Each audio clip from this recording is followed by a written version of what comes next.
But welcome everybody.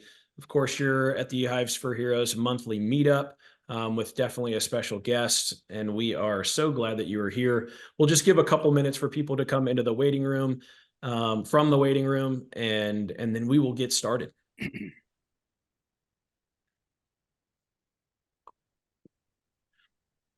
Troy, Charlie, we're gonna need some like really cool like get hyped music in the future for this for this couple minutes getting on board.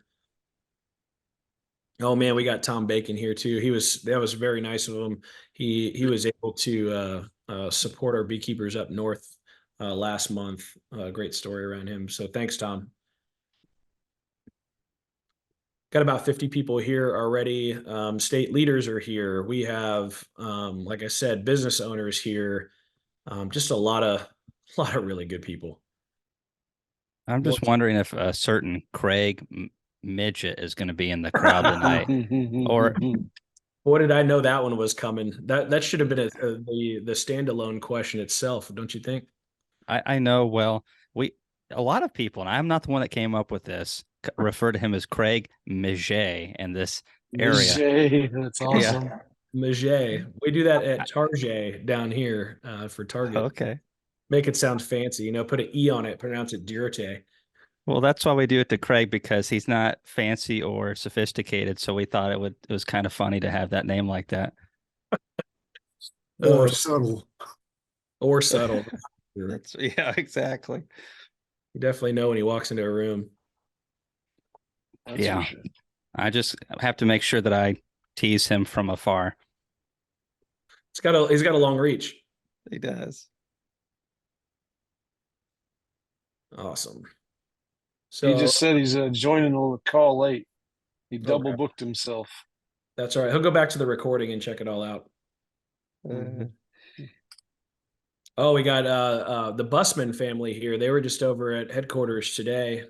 Um, Man, what a wonderful blessing that has been, opening up the Heroes Hangout here on Tuesdays at the headquarters in Houston.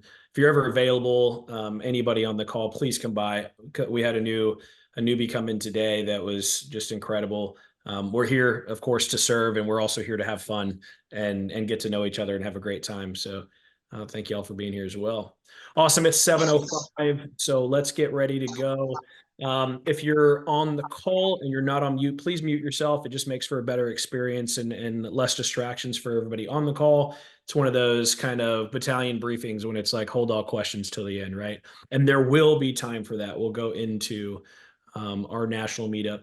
If you're not in the network and you just saw this on Instagram or something else, please join the network. We're always in need of mentors. We have 1,500 newbies right now that are not connected personally to a mentor in their local area. We have some things to help and assist that with the events and the resources. But please, if you have 3 more years of experience, please become a mentor in Hives for Heroes.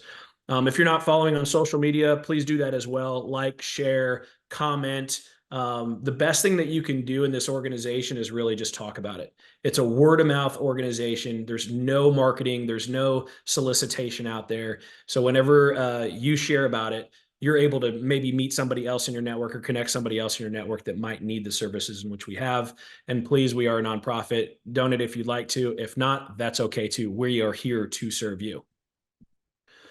So, man, thank you so much for being here. Again, as we always start our meetings, we are Hives for Heroes. We connect veterans and first responders to beekeepers all over the country, providing connection, purpose, relationships, and service, and doing that through access, resources, and funding for our nation's heroes. Super critical for us to understand that we are servants. We are servant leaders.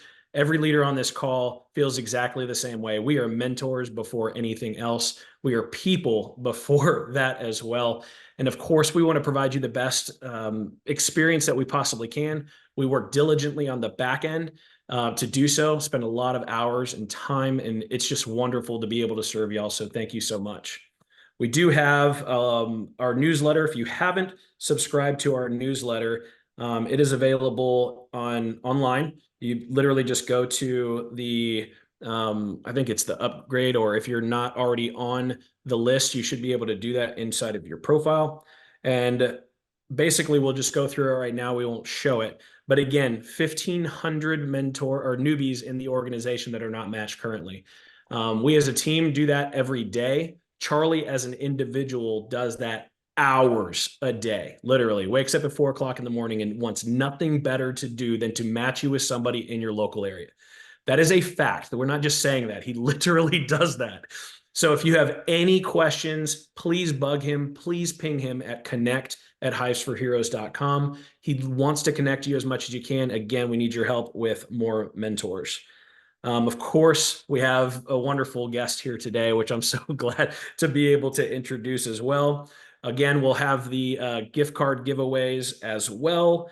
Let's see. Anything else inside of the newsletter that you would like or have questions on, please always contact us at support@hivesforheroes.com. We do have the new bee suits that are out too. They're branded. They're awesome. I think we had like 5 or 6 go again today. We might run out of them before Nobby there, Cayman. We'll see what that looks like. And then please, please, please, a service that we provide because we love this stuff is the events that are on our events page, hivesforheroes.com events, right? Go to that. Also, we ask you a favor. If you know any events that are going on in your area, submit them, right? We might not know about them, but you do. That's the power of the network. So submit those, and then we'll verify those things, and Troy will approve that, and it'll end up on the website, which ends up on somebody's calendar, which literally could bring people together. The other piece is those resource pages. Look at the resource page. There are tons of resources on there, whether that's your state association, whether that's removals and rescues, whether that's the master beekeeping programs. All of those things are on there to best serve you. And again, remember on the master beekeeping programs, the education that you go and earn, we pay back. It is something that we love to do, and we are not education experts. We want to make sure that you get the best education you can in the areas in which you want. You do the research, you go out and do them, you earn it, we pay you back. We also have the $20,000 that went out last month. These recipients are getting those now. It's pretty incredible to be able to see where the dollars go. So please go to the Instagram or Facebook and check out those profiles. Really, really amazing people put in the work for, at least a year, had a mentor for at least a year. And now they're getting to connect even further, deeper into their relationships with their communities. And that is just an awesome spot as well. We got some new swag out there. Kevin's always shipping swag. If y'all don't know Kevin, he's an old EOD guy. He's awesome. Please keep him busy because sometimes he can get disgruntled, and we like keeping him busy. So anyway, without any further ado, we have a gentleman here that has shifted the beekeeping community in some significant areas. For the past couple years, we've had the privilege of knowing and getting to know this gentleman and had a really amazing time. I think the first time we talked was almost 2 hours on the phone. You really want to know who Hives for Heroes was, what Hives for Heroes was, what we stand for as an organization. And I'm so glad to be able to call him a friend. And again, this gentleman is doing some really good things. So with no further ado, we put some things on here. Cayman Reynolds, Tennessee beekeeper, North American Honey BeeExpo, what I'd like to call my friend and a leader in the beekeeping world. Cayman, welcome, brother. Thank you so much for being here. Well, thank you for having me. And Steve, the feeling's mutual, and not just with you, but a lot of people in your organization are friends of mine. And it's a blessing to have so many good people that are concerned about the issue that is protecting our soldiers who have protected us. Obviously, that's a important undertaking that doesn't need to be overlooked. And what better way than beekeeping? Obviously, I'm a little biased. I kind of like bees a little bit, but it's a no-brainer to try to work with you guys as much as we can. Yeah, and you're obviously you do beekeeping, right? We can share your links and all those kind of things. You've done a lot of beekeeping, but you also have a close family connection that I just learned about last year. Who is that? A close family connection. Are we talking like I can't remember. Did we discuss this earlier? Who is this person? Steve? Don't you have a brother? Well, I do have a couple brothers. Are you talking military wise? Yeah, on the military side. Oh, oh, well, we're trying to forget him. He grew a Top Gun mustache, and my mother's like, you really need to shave that off. He's like, the chicks really like the mustache, mom. And so, okay, I got you now. So we have a lot of ties in my family to the military. My youngest brother's in the Air Force, and we're very proud of him. One of the things that he may not appreciate me saying, but I would like to say, and he's going to have to deal with it anyways because I'm his older brother, is we were all homeschooled. I was reading by the time I was 6. Hayden really struggled with reading until he was probably 10 or 11. I don't know if he's partially dyslexic or whatever. uh, he was really good at a lot of other things when it comes to music and those things. My goodness, he always was more talented. But Hayden now has been teaching people different things with helicopters. He instructs a lot of other men and women in the Air Force, and we're very proud of him. You would never know. My mom put a lot of work into Hayden. Hayden put a lot of work into himself and overcame some adversity. And these days, he's teaching people such complicated stuff. And I think he's just a prime example of how someone can invest something into someone who's maybe struggling and that maturing into something beautiful. Yeah, I didn't know all that rest of that part. Thank you for sharing that. I just remember that you sharing that your brother is an Air Force guy, and I was like, man, Oh, this is yeah. incredible. And I know your The mother is so chair force. Yeah. proud. Your You mom is know, so proud of all of you guys, you know? She is. Hayden's the baby, and then on top of that, he's gone most of the time. So when he comes back, my brother Ethan and I feel like we're kind of just this the extra children, you know what I'm saying? Because, he's gone so much, and we are looking forward to seeing him in just a few days. He's coming back for Oh, Christmas. We haven't nice. seen him in a long time, so we're super excited. A lot of other family in the Army, Marines, other family in the Air Force and the Navy. So we definitely are very proud of that and are proud of anybody else who joins that special group of folks. Yeah, you're fully invested. I mean, at the introduction last year, it was amazing to be able to step in front of everybody and just be able to honor our nation's heroes, veterans, first responders, and be able to share those hardships, but share also in the fellowship of that. So we appreciate that. Looking forward that to again this Mm-hmm. year honoring those guys. We got a little something special, even more special than last year, to honor our nation's heroes. So everybody wants to know certain questions, right? These are questions that people want to know. How did you get started in beekeeping? Well, I started when I was 14 years old, and I was already into agriculture a good bit. I didn't know exactly what I wanted to do for a career, but I actually struggled to eat certain sweet foods. I always have. When I was a kid, my brothers and other kids would be able to eat candies and stuff, and I couldn't do it. And so, like my mother, had a few health problems, and honey was one of the sweeteners that was obviously very easy for me. And then after discovering that, seeing a gentleman and his wife with a couple hives of bees in an observation hive, I was just fascinated because I love being outdoors and I don't want to be stuck inside all the time. So beekeeping was just so bizarre and foreign in all the right ways. And obviously making honey and just the whole thing about it. After this is my 21st year, I'm 35 now. And I still get super excited about what we're going to do this year with the bees. So, yeah, I just started as a young person with a couple hives, and I never, ever thought that I would be here.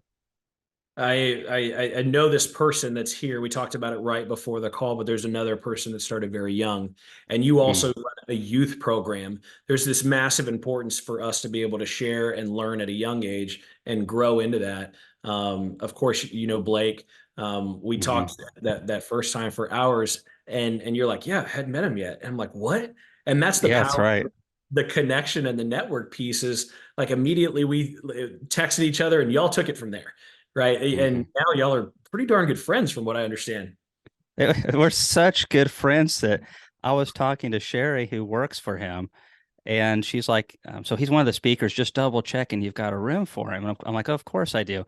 And he's like, make sure that there's chocolate in the room as well and all that kind of stuff. So we're maybe a little too close.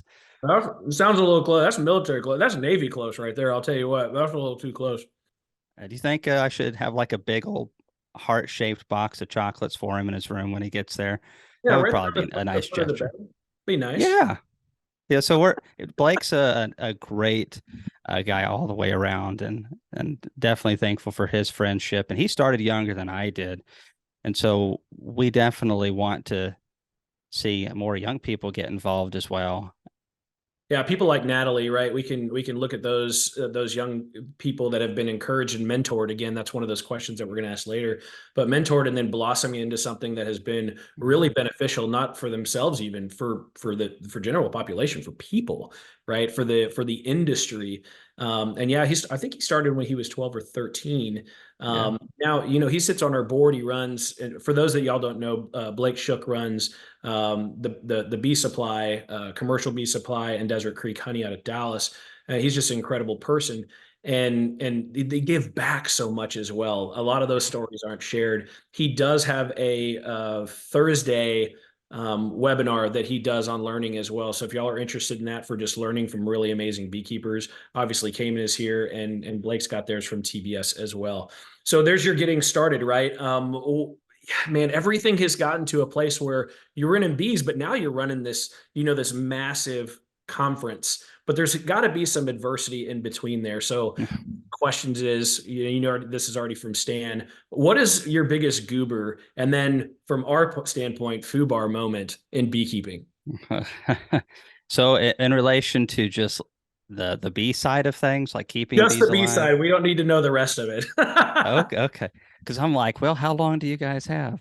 Um, no, when it comes to the beekeeping, there's a few odds and ends. We have a saying that narrows it down really quick. Uh-oh, Craig Midget just entered the room. You So did. I'm sorry if you guys felt that disturbance in the force. That's what that was. As far as the saying goes, great queens, dead mites, good nutrition. And there's definitely differences of opinions on how to go about all of these things. But one of the biggest mistakes new beekeepers make, and I think even beekeepers that are a few years in, is that they think that, well, because bees are more wild than, let's say, a domesticated cow, a domesticated horse, a domesticated chicken, that since they're wild, they are going to be able to handle the things of the wild better. And I don't necessarily agree with that. Bees really benefit from a little extra TLC, and every year is different. And one thing with nature, and it took me a few years to understand this, is nature doesn't really care.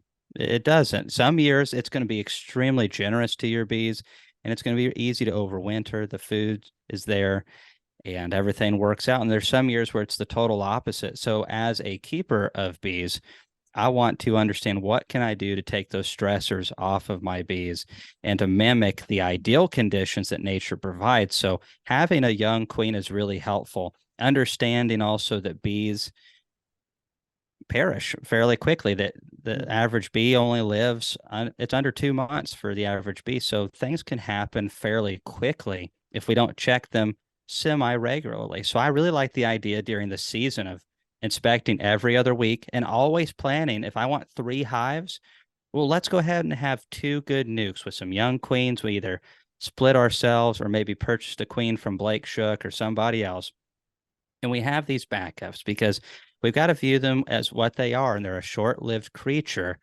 And especially further in the south, like where you are, Steve, queens have to lay a lot longer than they have to lay in Wisconsin and the Dakotas and various things. So there's just a lot of variables with that, and I just want folks to realize that I think with beekeeping, especially in my experience, the more that we do for our bees, the more they do for us.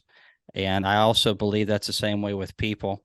Um, a lot of people have invested into me. I'm able to do a lot more than I ever could have by myself, and vice versa. And you guys are living proof of that example with what started out as a small organization, which is now quite impressive and strong and capable of doing so much more than it could a couple of years ago.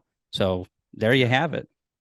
I love your approach because you just dropped a tremendous amount of wisdom there that we're going to have to go back and actually review, right? After this thing is posted and zoomed, you're talking about coming over adversity, learning from others, but also being kind and sharing your experience without being overbearing.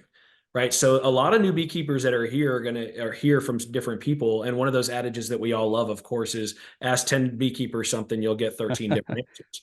Right. Yes, you will. And you have seen success, and you've done that in your area, and you've done it regionally, you've done it during different weathers and temperaments. So I think you put a lot into that statement, which is wonderful. And even I want to go back and review that here in the future, because there's a lot of nuggets in there that really are kind of what it looks like to be a good beekeeper, but most importantly, be a good person and a good steward. That's super imperative. You still didn't tell us what the biggest foobar moment was, though. What's the biggest screw up you've ever had? Oh, the biggest screw up. Okay. I thought you're like the things to avoid. Okay. Oh, yeah. So foobar, see, that's the first time I've heard of that. See, so people need to explain these things to me. Yeah, I know. Do you know what it means? I can't say it out on this public forum, but Mr. Stan would call that goober. You know, the oops moment. Okay, I got you. I used to drive a truck. We had different phrases. That being said, there's several moments. It's really hard to pick one, but overheating bees. There had an instance with that. There's so many different ways that you can go about this. I've starved bees by accident in the past. I've overheated bees in the past. I treated bees incorrectly once or twice in the past. So I think I'm going to pick with the overheating one because it's not talked about a lot. I was selling nucleus colonies a few years ago, and these were just ideal nukes, and that's what we sell.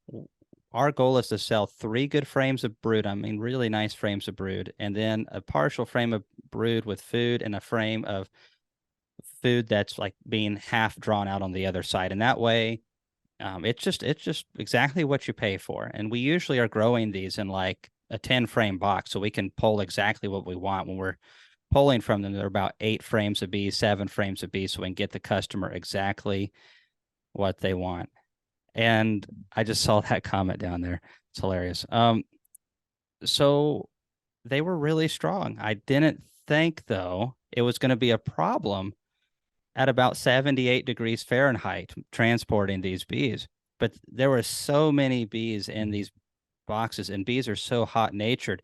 I overheated a lot of those nukes and killed them, even though they were only in there for a couple of hours, because the nuke boxes have several hundreds of holes, but you have several thousands and thousands of bees, and they were all pushing their heads into the holes trying to get out, and plugged up the airflow and cooked them in the 70s.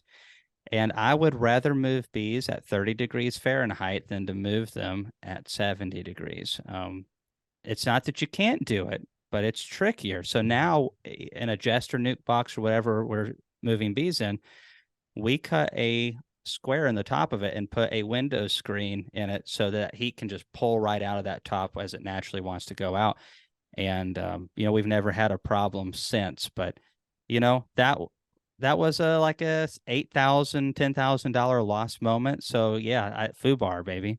That's a big time one. Some of us don't have that many bees, but when you experience that, you go like, oh man. And that's why it's important also to get the fundamentals. But as you mentioned before, it changes all the time. The variables are constant, which to us makes it interesting, right? It's like it's not just one solution all the time. So in that case, right, we are a mentorship based organization, right? Our goal is to connect a newbie to a mentor in their local area, right? What has been the importance of mentorship to you? And then that mentorship, as Randy McCaffrey would say, as Dirt Rooster would say, that mentor turning into a friend. Because there's a transition there from, hey, you know more, to I don't care if you know more, we know the same. We're learn from each other constantly, and we become friends. So what has that importance been to you? It's been everything.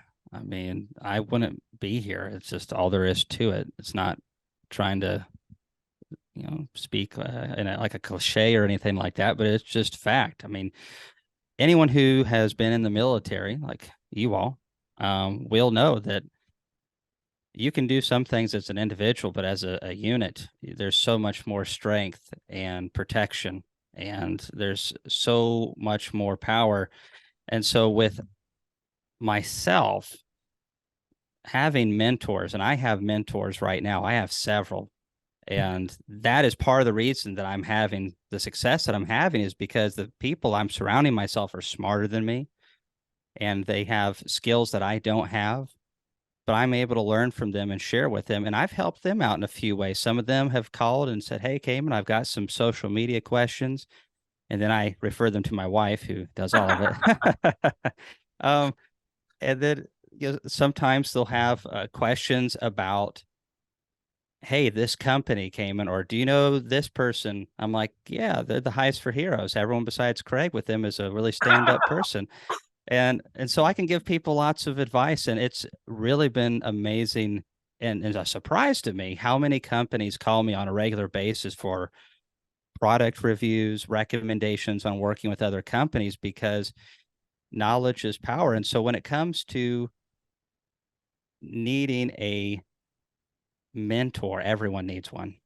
Everybody needs a mentor. And the ones who act like they don't, they're the ones that are going to fall behind. And they're the people at the Bee Club or whatever organization it is.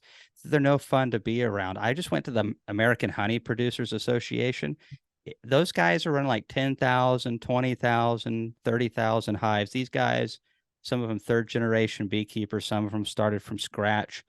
There's companies there that are massive and some small ones.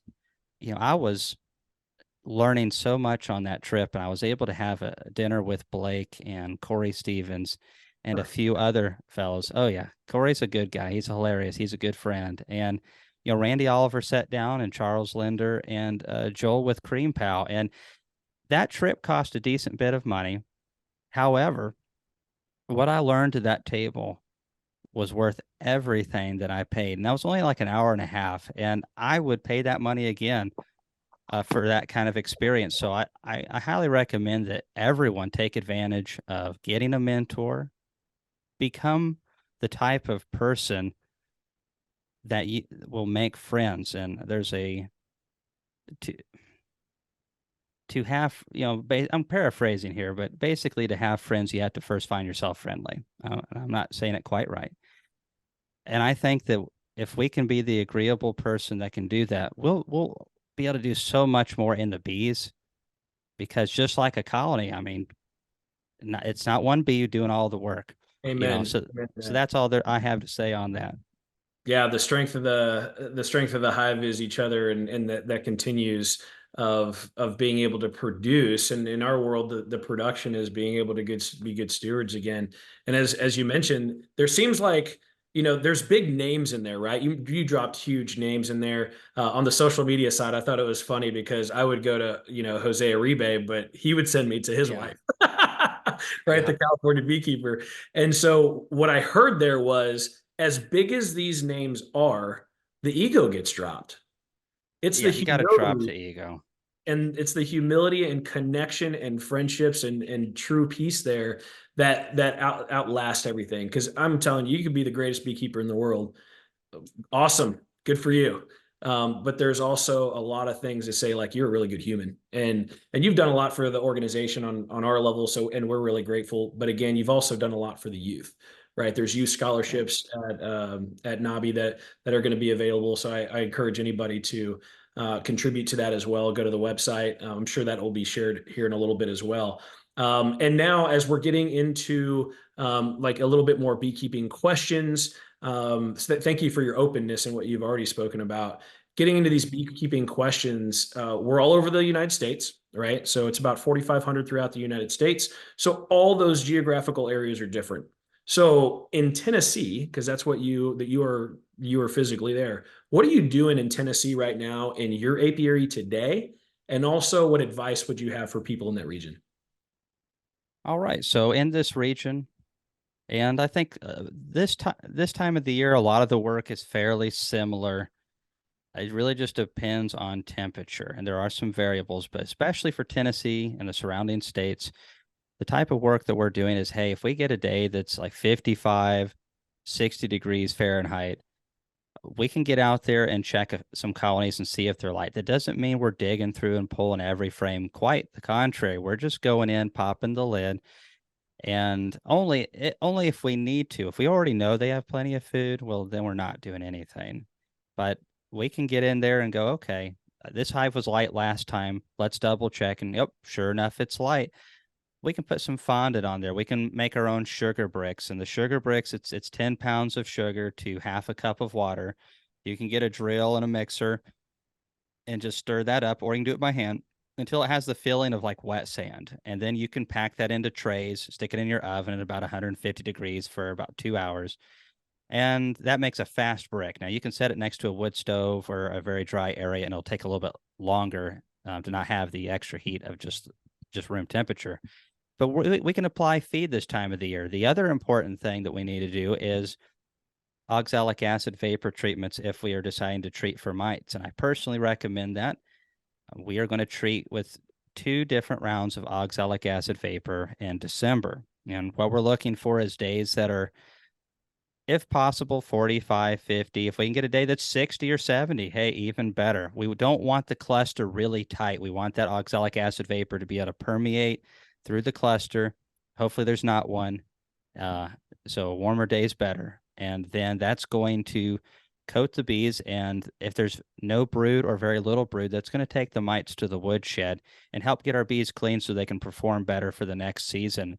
And one treatment in ideal circumstances can be enough. However, ideal situations don't work very well out in the field. So that's why we come back and we do it again. And usually that's, if the weather's good, 4 days later, we'll do it 4 days later. If not, we can come back a week or 2 later, 3 weeks later, and hit them again. So you said a lot in there, and we have a lot of new beekeepers. I want to encourage the new beekeepers here.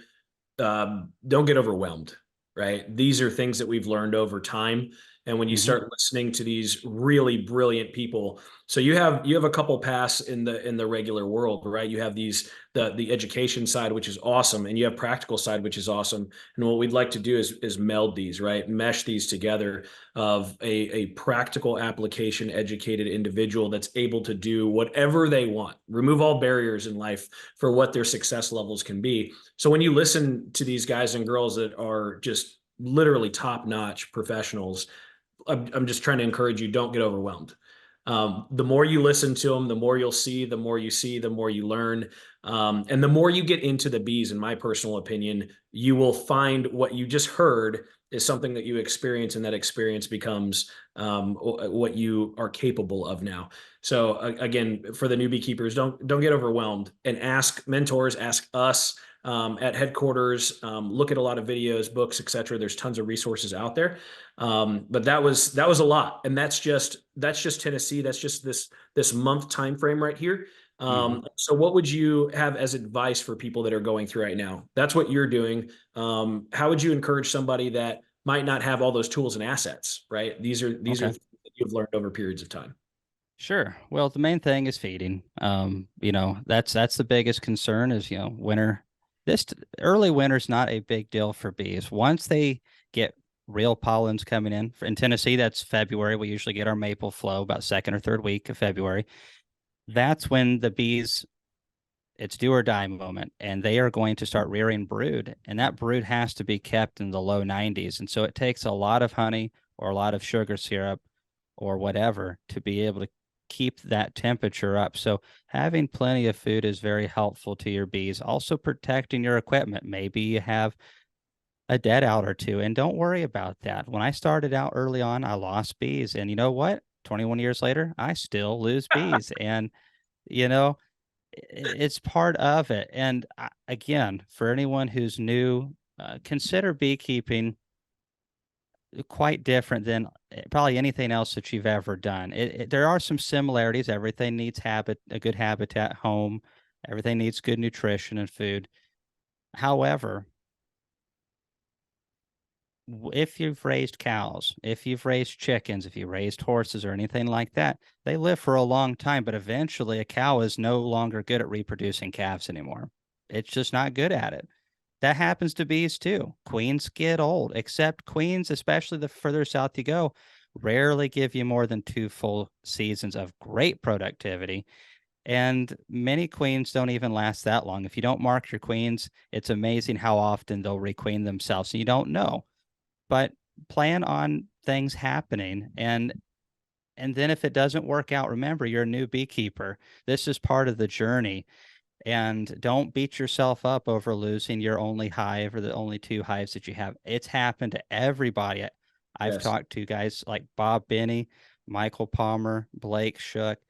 I mean, guys that are just way better at this and have been doing it longer than I have. I mean, everyone has their story or stories of losing their shirt, and things happen. And sometimes it's a lack of experience. Sometimes it's nothing you could have done to help that, and it's just a terrible year. And it's hard on bees. So just be patient. It took me several years to get to the point of sustainability where we were losing bees, but we can triple our operation every year if things are run properly. I can take, let's say, 10 hives. I can turn that to 30, into 30, no problem. But out of that 30, let's say I do really poorly and I lose 30%. Well, now I'm down to about 20-ish. And so I'm still double where I was at the beginning of the year, but we're expecting those losses too, because because the bees just don't live very long compared to other creatures. So it's natural, it's part of it. And don't get too discouraged. Keep with it because you might not realize who's watching you. And there's people like me. When I was 14, an older gentleman and his wife just went to a super small fair. It's like 200 people. It was so small. And I happened to be there. They had an observation hive and they had some honey. I tried it out, and that's what got me into bees. You might be what gets somebody else into bees. Love that. Love that. It takes one. It really does take one, and that can exponentially grow throughout. That was an excellent explanation. Thank you so much for that. We have your favorite midget with his hand raised. I don't know if anybody can see that, but your Oh best no. friend, your bearded brother, Craig Midget. Would you like to ask a question or make a comment, sir? Of course, I wouldn't miss this Zoom call with good old Cayman. Mm-hmm. My question just was back to your 2 treatments of oxalic acid vapor Mm-hmm. in the winter when the brood numbers are low. How frequently, how close do you time those treatments? So if the weather is good every day, then I would prefer to do like every 3 to 4 days if there's brood in the colony. If that's what's really tricky, right? And for any new beekeepers, what Craig's talking about is oxalic acid vapor is not good at killing mites if at high numbers if there's a lot of brood in the colony. But even in December in Tennessee, sometimes you can still have brood. And especially the further south you go, you can have even more brood. And that oxalic acid vapor, as it condenses back onto the bees, it can't touch mites that are in the comb. So how frequently, if I knew that I had a small amount of brood, like maybe 1 frame of brood, oh goodness, I'd probably hit them 3 times over a 10-day period. And I would, if you have one, put a sticky board in, because after that third one, if you're raining a lot of mites still after the third treatment, well, then you need to keep going. And there's a lot of fancy ways to determine your mite loads, but one of the methods I think that hobby beekeepers and smaller beekeepers can employ that you really can at a large level is the screen bottom boards or an Apame bottom board or something like that, to where you can put a little bit of canola oil or vegetable oil, whatever, and then you can do your treatments. And it doesn't have to be oxalic acid vapor. It could be anything. And then you can check and see how many mites you're killing. And if you're dropping dozens a day or hundreds a day, well, by all means, continue to treat. But if you're only dropping, 2 one day, and then you clean that off and you come back the next day and it's 1, well, there's just no point at that point. So those little screen bottom boards have their uses. But yeah, we have a saying here: when in doubt, nuke them out. And we run carnies specifically because they shut down brood rearing in November, and so I don't have to worry about any of the mites hiding in the brood. under the capped brood in December. Oh man, we have another question over here. Thanks for that response. We have another question. Are you increasing the OA dosage more than 2 grams per box? What, I tell you, I thought you said it was all going to be softball questions, Steve. I've been lied to. That one's about our state leader out in Connecticut. Okay, curveball. It's all good. So I have problems with this hand, and sometimes it shakes, and occasionally I spill too much in. And it's not the legal dose, but it's really hard to pull it back out once it's dropped in. So, all jokes aside, I think the regulatory system is fixing to up that from 1 gram per brood box to 2 grams per brood box. And so I really like at least 2 grams per brood chamber. Now, the University of Florida has data showing that 3 to 4 grams per brood box is better. And there's a lot of different things going on right now. By the way, I want to say, hey, Craig, it was good to see you. I appreciate you, buddy. I also appreciate you taking all the abuse that you deserve. And you're a big target, so it's not hard to miss. It was a low blow, Craig, but that's the only blows that I have available. Okay, That's right at this level-ish. that's right. If for anyone who doesn't understand what's going on here, Craig's so big that if he reached out and grabbed me by the head, I'd be the little kid swinging my hands and couldn't get to him, I think. So, getting back to a little bit of that question is, yes, a little bit more is better. One of the exciting products that is coming out, and it's a little bit of a spoiler, but it's okay.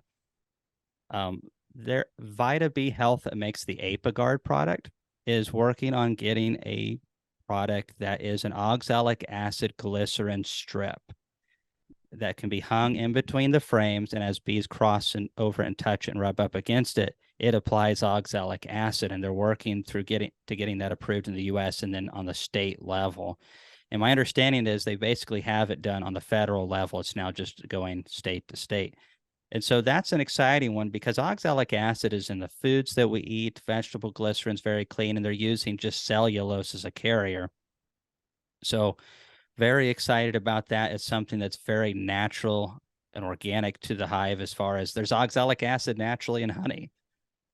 So that would be a cool product to be able to apply at critical times and kill the mites and not have to worry about any contamination to the comb or anywhere else. Awesome answer. And where could you find this possible new product? So one of the questions that we have are, what are some upcoming events that you might want to go to? Yeah, that's the type of softball I'm talking about, Steve. I can hit that one. So my wife and I run the North American Honeybee Expo, and we have 140 odd vendors coming. And of course, Hives for Heroes will be there. Basically an army of you guys will be there. Unless, Army's not your thing, then a Marine squad or whatever it is, a platoon. So there's going to be a lot of vendors there, and this product will be shown there. Obviously, it won't be for sale until it's legal in your state. However, there's going to be all kinds of new products, and there's a lot I can't tell you about, but it's not that far away. And that's what really makes the expo special is it's the people. And it's again, here we go back to cliches, but we do have some really awesome speakers. I think we're bringing in some of the best, and the topics that we ask them to give, these are good topics. If you're wanting to advance and be more successful in beekeeping, that's what these topics are about. I will be honest, if you're a brand new beginner, we don't have stuff for just like, as far as the speaking goes, for brand new beginners. It's more intermediate or advanced. But I promise you, you'll come away with the stuff out of those topics. And the trade show itself, getting to intermingle with a total of 3,000 people and beekeepers and people from all over the place. I just think that it's going to be a huge ball of wax. Yeah, I think it's great. And we go, of course, past years. I mean, this has become a family. the people that are there. You know, we're a people organization. Y'all are a people organization. It just so happens that we get along. It's pretty incredible to see the amount of energy, the amount of joy, and the distance that people are willing to travel to get for real. spend those days there with each other. So highly encouraged. There are other conferences and events that are going on. Please check out our events page. I want to thank you so much, Cayman, for being here. You're truly a support to us, a support to the beekeeping community in general. And we are very, very grateful to have you here. So thank you for your time. Steve, Craig, Troy, and all of you all out there. Merry Christmas to you all. God bless and keep up the good work. And we will see you in the next video. Amen to that. Thank you so much. We did do our random giveaways today. So today on Cayman Reynolds Day, we have Mr. John Cordell that is a recipient today. So please, if you can, direct chat us. And then also Mr. Eric from North Carolina. So not only were you able to see, a great beekeeper talk, some fun and games, family that you can also see here, but that's what we want to do is continue to give back. So even at these meetings, we give $200 gift cards away to a beekeeping store of your choice. We will work that on the back end. Of course, there's a lot of dollars that go out, and just please keep coming back. They go out every time we basically talk, and that's a good thing. People want to know where the dollars are going. That's where they're going. They get to go straight back into your pockets, into your education, into your small business startups, and those things. So we encourage you to keep coming back. Another thing that I'd like to say is, if you're not with a mentor now, please be patient. There are a lot of things that are going on the back end, but remember as well, the first year newbies or the second year newbies are now getting into their third year. So even as we grow the organization, we're organically growing mentors inside of the organization at Hives for Heroes so that we can better serve in the future. This was never meant to be a one-year organization. This is a long-term organization that allows people to continue to grow and then serve in the capacity in which they would like to serve. So we have a couple more things to do. I am looking out here at a couple of mentors that are here that we can try to share what's going on in our local areas, so then they can see what they can do in your local area. So Cayman, of course, is Tennessee. I would consider that a pretty good mentor in the organization. Troy is our corporate beekeeper down here in Houston. Troy, would you mind sharing just a little bit about what's going on here? Because we were in the backyard today with, no suits on, hanging out with some newbies, having a good time in probably 70-degree weather. But can you share what's going on here and what we're looking at for the near future? Yeah, so I don't know if you can see me or not, because I can't see me. You good? Yes. All right. Hey, so today we had let's see here, 1, 2, 3, 4, 4 newbies down at the headquarters, and we spent some time hanging out with them. I had Mike Bussman, James Hoffman, Cleveland Glenn, and new guy Daniel, and I forgot his last name, but anyhow, he came down and we got to talk a little bit about bees, just a real quick introduction. I went out and took a look at the bees. Of course, it was 70 degrees this afternoon here in Houston, so it was a beautiful day, and spent some time together. And that's the best part about Heroes Hangout. As far as the corporate bee yards, I've already got them with sugar brick, and they're kind of shut down for the winter months, but I'll go out again January on a warm day and take a look at them, make sure they've got plenty of resources to get through the next couple months. That's pretty much an update for what we're doing. Awesome. Thank you for that. Yeah, those sugar bricks are super helpful. Cayman just gave you a recipe. Go back and do the recording and see that. He's probably got it on his website somewhere as well. Stands on the line, Stand sugar bricks. Of course, those proceeds come back to Hives for Heroes. Those are being able to be purchased through TBS. So we have lots of things that you can do, right? But as Cayman said, they're going to need some feed likely in your area. And then I want to go up north because Ralph put himself on the radar of asking a question. Therefore, we can ask him one. Ralph, what's going on in Connecticut, and what is kind of up near for you guys? Well, actually, it's in Colorado. A little. Oh, where you at? Oh, Ralph Kettle. Okay, I was sorry. Go ahead. Hey, you're right in the mountains. Go ahead. 28 degrees today. Snowed a little bit last night. I did get out yesterday, and I do the hive lift just to see what the weight of my hives are, and I'm a little concerned about some of my colonies because this has been an easy fall, and so the bees have been flying a lot and using a lot of resources. So I did put sugar on yesterday on some of my hives, just doing the same thing you guys are talking about, doing sugar bricks. But I was pretty happy with the health of all of my colonies. They look like they're pretty robust right now. My mite levels were down to 1 or 2% in August, and I too am getting ready to do oxalic acid treatments as we approach December 21st. That's the winter solstice, and I kind of use that as my measure of the shortest day, longest night, and from then on, the days start getting longer, and they start building up their brood. So that's kind of what I'm doing here in Colorado. Ralph, thank you so much. And Ralph is one of the leaders in Colorado, which we're super grateful for as Colorado continues to grow. We also have Ralph from Connecticut that was here. We're good on that. I'm going to go to Jim because Jim's in Idaho, right? So kind of get all the way around. Jim, would you mind speaking a little bit about what's going on in Idaho? And it looks like you already made some comments, but please share. Well, in Idaho, we started off at 18 degrees this morning, got up to a balmy 39. So I can tell you it's a little bit chilly. I was out in the yard this afternoon just looking to see if I had any dumb bees out flying, and everybody was inside, cooped up. I insulate all my hives, and so my girls went to bed earlier on, about 3 weeks ago. I also took in, I leave a lot of honey on top of them, and then I normally take and do this thing. I put the sugar up on top, and then a Hive Alive patty right in the center, so they've got plenty of food, etc. So if sometimes I get run over by a bus and my wife has to ignore them for another couple of months until one of my mentees comes over and takes over the joint, the girls are fully satisfied and have plenty of food inside and ready to roll.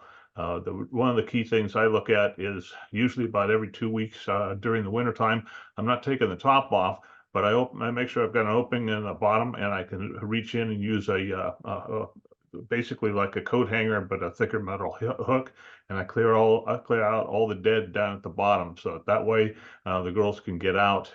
One of the things I thought was interesting is if you use a spacer to take and limit the access down at the bottom of your hive. If instead of usually during the summertime, we leave that spacer with the hole over the top. But if you do it in the wintertime, you set it up the opposite direction, they can climb over the dead and get out just as easily, and having it up that way instead of having them flock in the front. But every couple of weeks going through, making a quick pass to take and sweep out the dead bees there. So if you do get a break and the girls can get out for a quick flight, that always works out well. I wish you all well. Merry Christmas to everybody, and hopefully come February, we'll all see bees again. Absolutely. Thank you very much. And there was a couple other questions in here. I encourage you to reach out to us at your leisure as well. There's a lot of wisdom in this organization, a lot of wisdom in the group, and there's a lot of people, most importantly, that are willing to help and support you in your journey. And remember, that is your journey. Not my journey, not Troy's journey, not Cayman's journey. It's your journey of how you would like to look and the path in which you would like your life to be. And it could be influenced by one of us. It could be influenced by a book or a YouTube or anything like that. So it's super important to just continue to get involved and engaged. And I can tell you, for me personally, being hands-on is much more beneficial for me. But also when I hear some things, I want to go research it. And it drives home that lifelong learning type aspect. And P.S., if you don't know this, beekeepers have the longest living life rate in the world. So that's pretty cool. We stay active. We're outside. We're breathing clean air. We're doing things that are mentally invigorating, right? There's a lot of really cool things. And I would like to think that the relationship side is also heavily important in why people live so long. So stay active and do those types of things. Again, we have more state leaders that are on this call as well. It's 7:57, so we're going to wrap up the official portion of the meeting, and we typically stay a little bit so you can ask more questions. We love fielding these questions. So as we always do, beginning and ending of our conversations, we are Hives for Heroes. We connect veterans and first responders to beekeepers in their local areas. We do that to provide connection, purpose, relationships, and service through access, resources, and funding for our nation's heroes. We are here for you.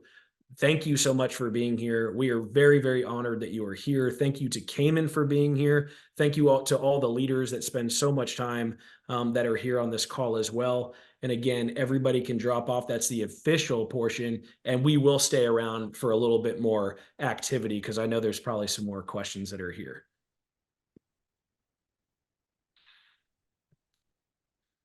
Troy, can you still see the screen that's sharing?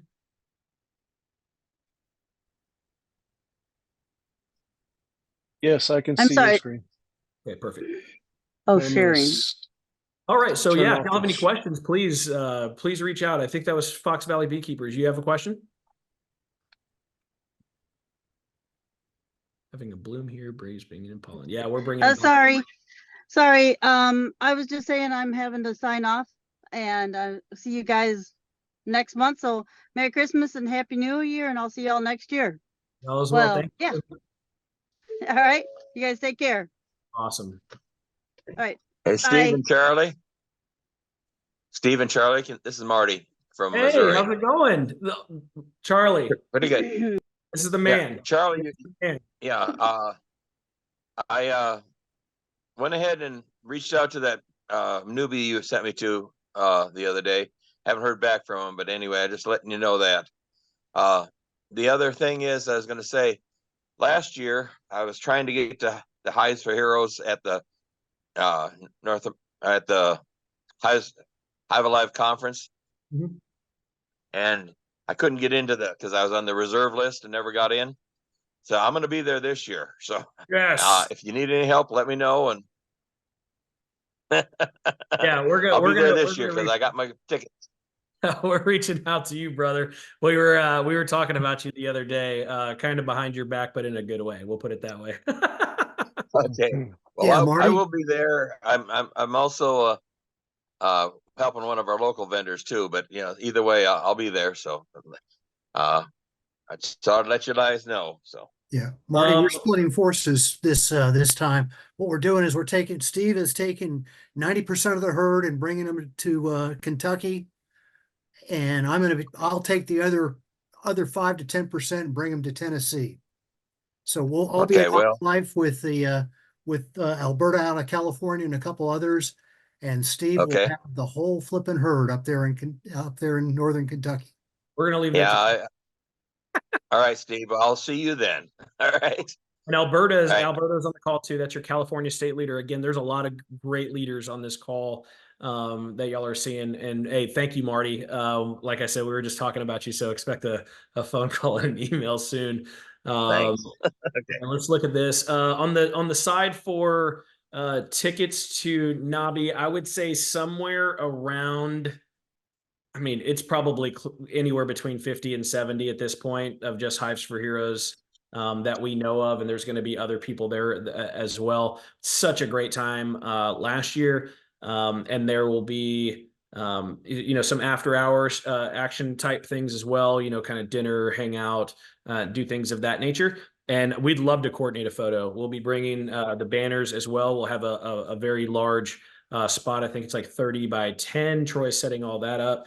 So we'll have a great space, not only for the merch and things that we do, but to also hang out. Like there's literally going to be a hangout spot for us because that's what we do, right? People want merch, but we're a relationship organization. We connect with people and we want to talk with each other and we want to hang out. And that's much more important. So we have that there as well. Let's see. I'm trying to just go through questions. But I'm just trying to anyone actually use spray frames for winter storage? Biologicals for storing? I don't know the answer to this question, but the question is, and maybe one of the leaders will step up. Anyone actually use biologicals to store frames in the winter? This is Marty. I have used it. I usually use the mothball stuff, but I do have used that spray and it does work.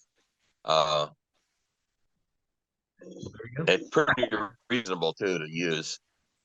That's an easy answer. Thank you, Marty, for stepping up. Thank you for Adam for signing up as a mentor last week. It's huge. Thank you very much. Hopefully we can connect you with somebody quickly. Of course, Charles is on the call. And if y'all have any questions about matching or anything like that, that's going to go to connect@Hives for Heroes. Or that'll go right to Charlie. Again, just an amazing servant leader in this organization, which we're so happy to have. Andy's going to Nobby. Let's see. Heather McBride's going to Nogby. Alex is going to Nobby with his wife. And let's see. Coffee sounds amazing. Yeah. Zoom user. Coffee sounds amazing. Dan Young is going to Nobby. Let's see. And then somebody's speaking in binary, it looks like. And then, wow, we got a lot. There we go. Like, so we've just increased the count by a lot in that, in just this thread that people are going to the Louisville area. When will we be back at HPE? That's wonderful. Hey, that's so cool. Oh, Don, that you know that stuff. Okay, so Troy, can you take that question, please? Yeah, I was just talking. That's too funny. I was just talking with Amanda today, and I'm probably going to swing by there tomorrow afternoon to give them some sugar water because I guess they're pretty active out on the deck there because it's pretty warm. So, but that'll be tomorrow afternoon. But as far as tours and stuff like that, it won't be until probably the first week of March. We kind of shut down the beekeeper for the day until about March. Yeah, the beekeeper for a day that we do on the corporates is really cool. Troy's able to put people in suits and go and have these experiences. Sometimes there's one person, sometimes there's three people, and they're able to get into it. And these are people that have never experienced these before. So imagine your first time in bee suit, right? It's pretty awesome. And yeah, Don works there, so definitely be a part of that, right? At the corporates we do multiple things, and that's up to each corporate, but we are very active with Hewlett Packard Enterprises, very grateful for their support, and that all came through because one person was saying, hey, we should have this here, this organization should be here. Her husband is a Marine combat veteran as well. And so it was just a great collaboration to work together. And we're super excited to stay there for another year, along with the TFMC and some others that are growing. Nobby is in Louisville on the second weekend of January. And if you want to look that up, you can literally probably put that into Google NAHBE or do the National North American Honeybee Expo, and it will pop up with all the details there. So far, there's over 3,000 tickets sold. So it is it's officially the largest beekeeping conference in the country as far as we've ever seen. So really good place to be. Of course, that is one conference. There are conferences throughout the United States. There are plenty of amazing people. Please, please, please always go to your state associations as well. You have people that are supporting those states on a daily level. Most states do have a state beekeeping association. All right. I think as we talked to Jim in Idaho, it has shifted just by name, but association is still by state. So if you're in your state, Google state, whatever state you're in, beekeeping association, join those. One of the things that we talk about to these state beekeeping associations is we're bringing in veterans and first responders that have never experienced bees, never seen bees, and we want to have them in their local areas connected, whether it's through us or somebody else, because the most important thing is you. So if we're connecting you to something that's bigger than yourself, that's a great way to go. Please reach out to them, connect, build a community. It truly is awesome. Let's see what else we got. Hey, Steve, most of those are linked on the resource page also. Yep.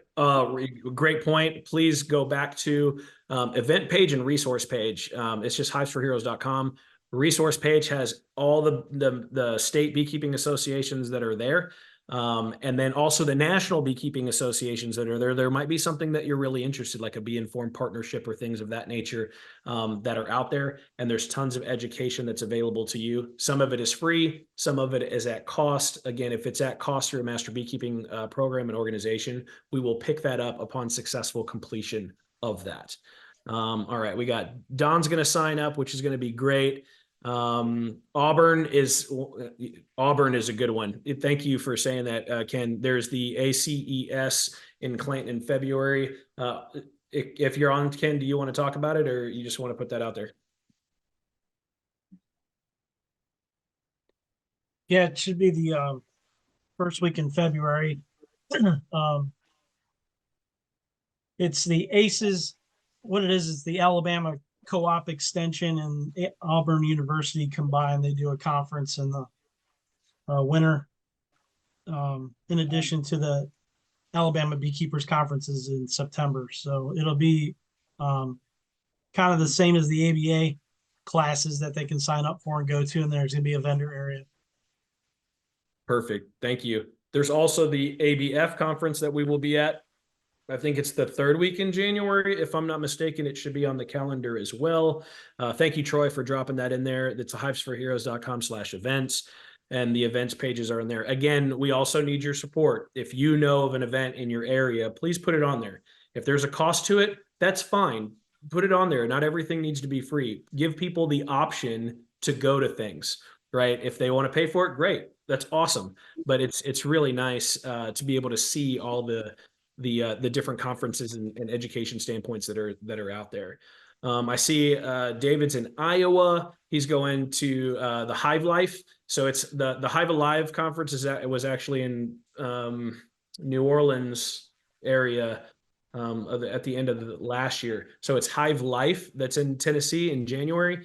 And there will be a Hives for Heroes booth there. Charlie, you will meet Charlie McMaster in person, which is great. I'm sure you will have a great time. And Semper Fi, brother, obviously Marine Corps as well. We have Wimberley 3 weeks, Nabi, ABA, second tickets. I think tickets are 165, something like that, to the Nabi.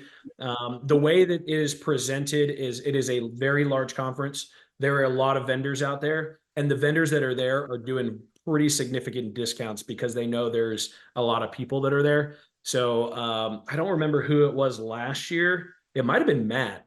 Matt, it could be you that did it, but you were like, I did the math on it and I saved a ton of money even after spending $160 or whatever it was last year. And there's also a Georgia conference coming up that Alden Reed will be at. I don't think he's on the call right now, but there's a state conference for Alden, and Hives for Heroes is sponsoring that conference, or one of the sponsors to that conference, and he will have a table there as well. Him and his wife are both Air Force veterans, amazing people. So come on out to Georgia if you want to. Second week. Thank you, Craig. It's the second week. Jim and Sherry. Jim. Navi already stole my wallet. Amen. Hey, look, I mean, if these guys are a lot of good friends, and I'm talking not just like friends of Hives for Heroes. I'm talking about personal friends. Like you got John Hill that's out there that runs Hillco. You need gear. They're doing deep discounts of actual, extractors and wax melters and all these cool things. And one of the cool things about John that I'm not trying to give him free publicity at all, because he'll probably record this and put it on his website, but they listen and then they design what people need. And so that's pretty cool to have somebody that's actually going to go, hey, that's actually a good idea. Maybe 10 people, maybe 100 people, maybe 1,000 people would use that. Let's go build that and then see what happens. It's kind of cool. And they're out of Illinois, I believe. Yes. All right, still open for questions. Like I said, I'm just going through to the thread. If I missed your question, I'm sorry. I'm just trying to go through the threads. And if anybody has anything else to say, Matt, you're out in North Carolina. I know you came in a little bit later because you had other commitments. So thank you for showing up as well. Do you have anything in North Carolina soon?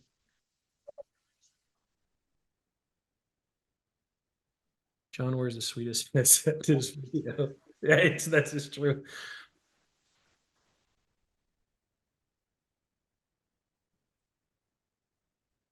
Oh yeah.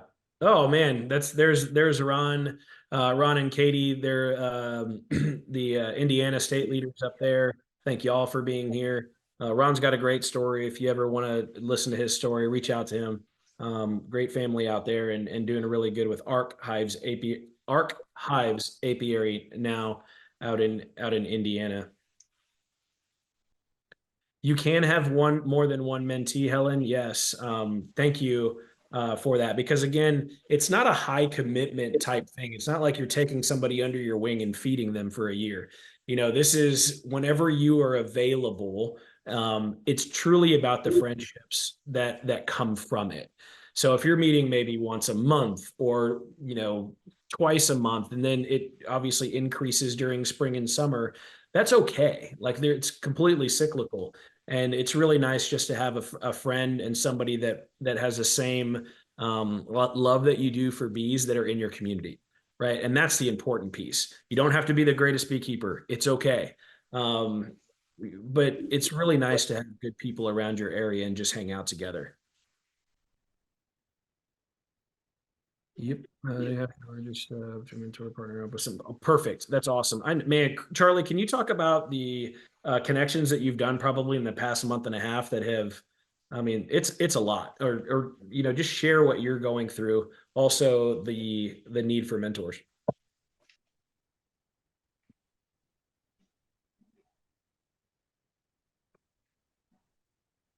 All else fails, go back to the first choice. My first priority is trying to make the mentor and the newbie population balance out. Unfortunately, we're not like peanut butter and jelly sandwiches. We've got a whole bunch of mentors over here, and we've got some mentors over there. So we're never going to get as we sit right now, we're not getting to where we would like to be with a nice even balance.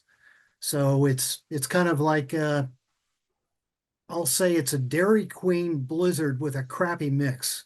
We've got the strawberry cheesecake chunks in one corner, and you've got the ice cream in another corner, and occasionally there's a little bit of a blend, but that's how our mentor newbie population works. Now, what I'd like to have happen, I'd like to have happen all of our mentors and all of our newbies, just glom onto each other and really get along, and everything's fine. What I'm trying to avoid right now is I don't want to have a newbie or a mentor ghost one or the other. Yeah. So when we send out the pairing emails, jump on that. There's no protocol, as I call it. It's not a higher to lower headquarters kind of thing. This is a case where we want everybody to bond evenly. And so pick up the email right to myself and to the newbie or to the mentor and say, hey, guys, this is what we're trying to do. And I'm available on Tuesdays, Thursdays, and Saturday mornings or whatever. And the two of you can sit there and make things happen in the bee yard. Find out what's happening. Gain confidence in working with the little creatures that bring you such sweetness. And have a good darn time.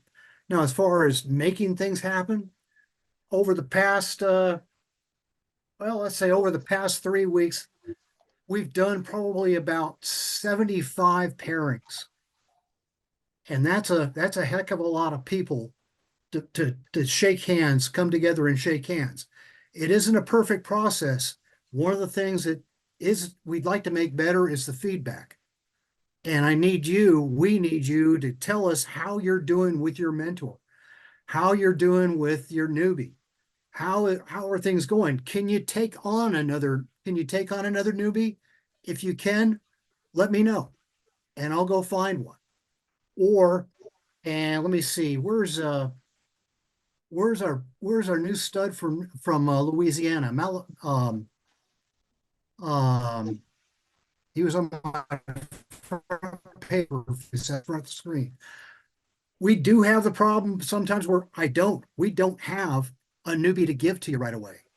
So be patient, listen to what's going on around your area, find out if there's other newbies in your area or there's other folks that may be interested. If you belong to a bee club, stand up, raise your hand and say, hey, look, I'm a mentor for Hives for Heroes. Are you a veteran? Are you a first responder? We want to have you join us and I'll be your sponsor. I'll be your mentor if you can do that. So just be patient. We'll make it happen together. because right now I keep looking over my shoulder because that's where we've got just a little bit over about 1,075 mentors. But on the other hand, we've got 3,200 newbies in the family. And like we were talking about when we kicked off this meeting, it's the 1,500 to 1,500. Yeah. We want to have 1,500 newbies, which are waiting for mentors to get a mentor. And some cases it may be joining another mentor with another newbie or two. It may be we go out together and find another mentor. Jim McMahon has been on the phone for the last 15, 20 minutes working with a guy from Tennessee that 3 years of experience with beekeeping. If he's got fire, gosh darn it, I want him to be a mentor in our house. Absolutely. And that's what we're looking at. And that's why we'd ask for you guys to be recruiters as well. It's not just reading about it in Time Life magazines. It's not, we don't have a television contract. We don't, we have to put the love of the internet to save our butts on this. So, hey, let's see what happens. Good. If y'all haven't met Charlie, there's Charlie. You gotta love this guy, man. He's got tons of fire. And like I said earlier in the meeting, this guy wakes up at 4 o'clock every day to serve you. And it's pretty darn incredible. Alex, thank you for that comment. That's huge. So what he's saying is it could be hard to coordinate at times, meeting up with the mentors early on and the mentees early on, or each other early on, but keep at it. We found times that we can connect together. It's a big deal because we try not to get involved in your personal life and dictate every time you meet. The intent is for you to connect together so that y'all have one layer of separation, not us trying to tell you what to do. One, tell me a veteran and first responder that's out now that wants to be told what to do, right? Not probably happening too much. Secondly, it's just so much easier for y'all to create the relationship and us step out and be a backstop. We're not trying to dictate your lives, your paths, your journeys, whatever that looks like. Just I don't have my 1,500-mile screwdriver's broke. And then my precious said we might have ghosted our Hive for Heroes mentees and our newbies on accident. Hey, just shoot Charlie an email. That's no big deal. Shoot him an email. Let him know what's going on. Oh, I just saw that hand raise and it went off. Where'd you go? Helen. There we go. So I just saw as well. Just shoot an email. It's not a big deal. Hey, Helen, how's it going? It's going great. It's going really great. I want to let you know that my mentee is fabulous. I just shot you a private chat, Charlie, but Eric Ehlers is incredible. I have a great relationship with him. He's in the Hive whenever I'm in the Hive, pretty much always. He actually may be teaching me stuff now. He's taken lots of classes. He got so involved in our bee club that he is now head of membership. Boom. Yes. Okay, so yeah, it really works. And there are a lot of people out there who want it. I'll take another mentee, not a problem. And I've been telling lots of vets all around the country about you guys, because I think that this is such a fabulous organization. And I think that for a lot of vets to get involved in beekeeping, it just helps them. I don't know how, I don't know why. You guys know that stuff, but it's phenomenal. And I think Eric won the gift card, by the way, this month, and that's fabulous. Get out of here. That's really I won it. I think the first time you gave it, right? I gave him my gift card. So now he's like, oh man, he's got two. He's got two bills. But that's good. He's starting out, so he's perfect. And what you said right there is critical, right? Sometimes you just need a toe in the water. You see like, oh, wow, I can do this too. And boom, you're just taking off. We got guys. And like Cayman was saying, none of us are experts. It changes all the time. So it's great if, we're learning with them. It doesn't matter how much you've been doing this. Yeah, absolutely. Thank you so much for that feedback. That is, I hope that's valuable for others as well. We love hearing that because even one, right? Just one. And that's what Cayman said, right? It took one person to care enough to make a Cayman Reynolds, right? But after that one person, there's a lot of people around supporting that. And now you have a Cayman. Lauren, thank you so much for that. You got matched with Bruce Jenny in like almost no time. And if y'all don't know Bruce, he's part of the stream team. I can't believe it. He literally was on the call right after we got off the call with the stream team because we were guests there. He showed me the application, and I'm not joking. What was it, Charlie? Like not even 2 hours or something. He had already matched him with Lynn. So that is amazing. 28-year Army veteran, 100% disabled. Bruce is incredible. Like that guy is awesome. That whole stream team's awesome. Again, there are so many amazing people in this organization. Let's see, got to check out. Waved at you, Charlie, last weekend as I hauled bees south. I love that. I don't know if y'all have noticed, but there are more those B18 wheelers driving west for us down here. Troy, thank you. Yes, what's up, Indiana? How you doing, brother? What's up, brother? Oh, not much. First off, I just wanted to say thank you to Charles for everything you do. I can't imagine having to go through that. I have the list of just Indiana, and it's absolutely mind blowing. I do still owe you some matches that I have done myself. I will get those to you within the next, I would say, week and a half. I've taken on what, 5 or 6 locally myself. And to touch base on what you had said, the mentors that are signed up that don't have newbies, I mean, literally just go to these clubs, go to the meetings, go to any expos or conferences in your local area. There's somebody there. Bring them in, mentor them without them being a Hives for Heroes member. They will sign up, email Charles or Troy and say, hey, this guy signed up.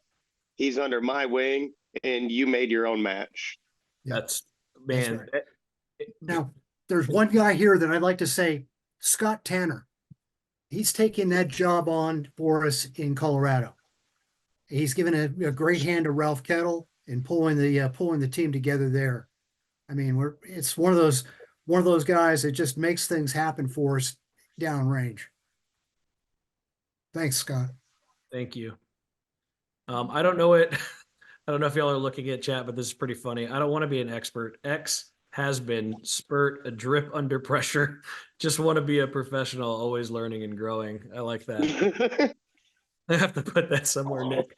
I'm Yeah, gonna go ahead. That's one of the things that I've always spoken to people about when they go out there and they say, oh, I'm an expert at this, I'm an expert of that. And I learned that from my dad a long, long time ago. And he had a thing he used to say, you got to watch out for experts. And he says, well, an X is a has been, and a spurt's just a pressure. He said, just be a professional. A professional is always learning and growing. Nick, that is some damn good wisdom, brother. I'll tell you that right now. We always need more mentors. And because of that question, Alex, I'm going to show you or show everybody something else. This is what we work off of. This is something that is what Charlie does and what Charlie sees every day. Some people are shocked at this because we don't present it publicly, and we will be putting this on the website. Hopefully this is a sanitized version of the map in which Charlie looks at in the membership. So just take a look at that real quick and just kind of breathe that in, if that makes sense. Steve, uncheck the second and third red block. Uncheck those. Okay, that's our mentor population. And so that's give or take about a little bit more than 1,000, almost 1,100. And whether they're matched or not, that's what they are. Now, if you'll click where your little paw is right now, those are the matched newbies, and you can see how they overlay. And then they go down to the third block right there, and that's the unmatched. And look how that it turns into well, I thought it was originally turquoise, but it's a big green blob by the time you put everything in there. And and we can zoom in to the nth degree down to this, I won't say city street level, but yes, we can get down to the city street level and look about who's around you. So Alex, heck yeah, we can stand a couple more around the eastern side of Scott Air Force Base. Yep. That, your stomping grounds. And so I mean, this is beautiful and impressive, and also, you know, a goal, right? This is a goal to serve others, and sometimes it looks like things aren't going on because it's not in our purview. But that's why we want to share these things. Super important for people to understand how the organization works. It's nodal, right? We work in nodes so that you can expand wherever, which means you can support wherever. If we weren't nodal, then you'd just have an apiary one place, and then you'd have to like serve everybody from there. Well, that doesn't make any sense geographically, right? There's a tone around the organization of service, but it's many that serve, not one or two. And okay, everybody come here. And there's nothing wrong with that. State organizations are typically like that. County organizations, and everything goes down to a geographical area. The benefits that we have are that we have each other, and we have a purpose and a mission behind what it is that we do. And we have some stuff going on in the back end too. We just got to figure out the technology aspect. This is not a lack of desire or a lack of even effort to what we're doing on the back end to continue to connect people. It's a technology issue right now. Technology doesn't fix the issue, but we don't have the technology of the issues in which we know we can fix, if that makes sense. Record that or rewind that statement later. I'll probably have to as well. Yeah. We do have somebody north. We have three newbies in North Dakota. That was the state we were. It was our last holdout of a state that we didn't have any footprint in. Now we've got three newbies, two on one side and one on the other side of the state. So we're looking for probably at least three different mentors. Yeah. If anybody knows anybody, other than you know, we may have to ask Blake to come, you know, see if he can give us some helpers in that area. Yeah, and I also want to mention too that the reason why this is going through Charlie isn't because he wants like some kind of weird power and control issue. This is literally trying to get people together so that it can be pretty efficient and effective without having a burden on a lot of people. Otherwise, it's mass chaos, right? So, you know, if you ever feel like Charlie is just, you know, just in a mad rage of power and control, it's not. And if you're trying to get things to work. Oh man, what a good time. We're about 30 minutes over. Are there any other questions that you might have or concerns? Again, we're always looking for skill sets too. We're actually building out like a technology team, right? Like we're building out a tech team because this is a deficiency in which we have as an organization. And just like any military first responder, you have a deficiency, you go and fix it. And that's what we're trying to do here. We got plenty of people on the call for this. But in the meantime, remember always you have the events page, you have the resource page. There's tons of people out there to support. We want to just be connectors. We don't want to be your end all be all. We don't want to solve the world's problems. We want to serve you in the best way that we can, and try to figure out how to improve that on a daily basis. Again, this is an all volunteer organization. So man, we're doing this because we love it. There's a lot of people behind the scenes that you don't know, and I hope you meet them in person. If you're going to Nabi, there will be a lot of people there. If you're going to Hive Life, great. If you're going to ABF, great. Any state conference, you'll probably have a state leader there. So yeah, whatever else you'll need from us, let us know. Any save rounds, Charlie? Jim, Ken, who else is in here? Stan Gore. He's the leader of the Texas Friendly Beekeepers. Alberta's here from California.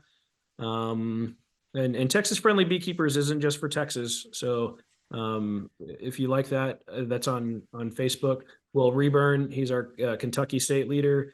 Let's see. If I'm missing leaders on here, I'm sorry.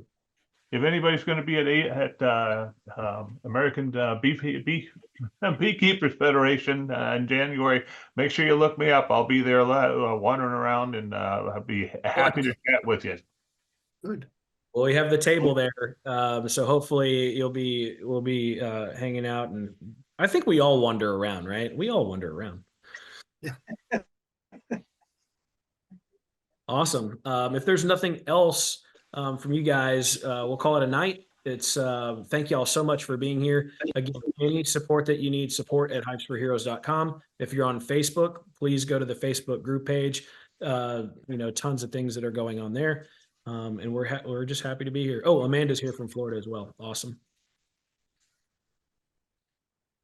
Awesome. Well, thank y'all, everybody. Again, we're grateful that you're here and we hope to see you soon. Have a Merry Christmas and Happy New Year. Christmas.